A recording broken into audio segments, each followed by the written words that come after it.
भाई वोट चोर तो सबसे बड़ी कांग्रेस पार्टी है। कांग्रेस पार्टी का वोट चोर बता दूं मैं कैसे है।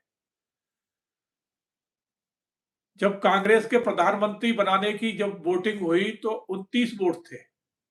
29 वोट में 2 वोट मिले पट्टा सीतारमैया को,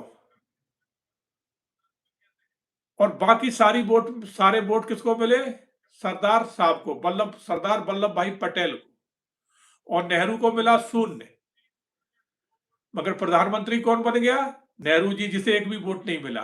तो वोट चोरी कर लिया कि नहीं कर लिया? अब एक और बता दूं। इंदिरा गांधी रायबरेली से चुनाव लड़ी। उनके सामने लड़ रहे थे कौन? जयप्रकाश नारायण जी। जयप्रकाश नारायण जी एक वो नेता थे जिनके जिनके आंदोलन में पूरा देश आ गया था। तो इंदिरा गांधी ने उस चुनाव में हेरा फेरी करा के अपनी जीत दर्ज कराई। जयप्रकाश नारायण जी इलाहाबाद हाई कोर्ट में चले गए। हाई कोर्ट ने इंदिरा गांधी का चुनाव निरस्त कर दिया। तो इंदिरा गांधी ने क्या किया? रातों रात इमरजेंसी लगा दी। न्यायपालिका, प्रिंट मीडिया सबको कटघरे में बंद कर दिया। तो इंदिरा गांधी ने वोट चोरी करी। अब और सुन लो अब अपनी अम्मा के बारे में और सुन लो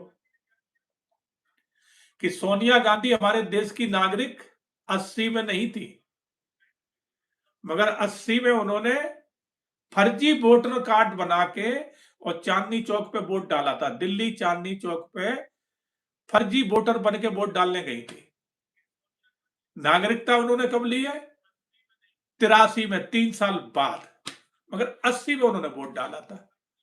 तो इसे कहते हैं, शर्म करो तुम लोग थोड़ा। जो वोट चोर लिख रहे हैं ना, उन्हें शर्म आना चाहिए। मैंने बता दिया वोट चोर कौन है। वोट चोर तुम्हारी अम्मा ने भी किया था।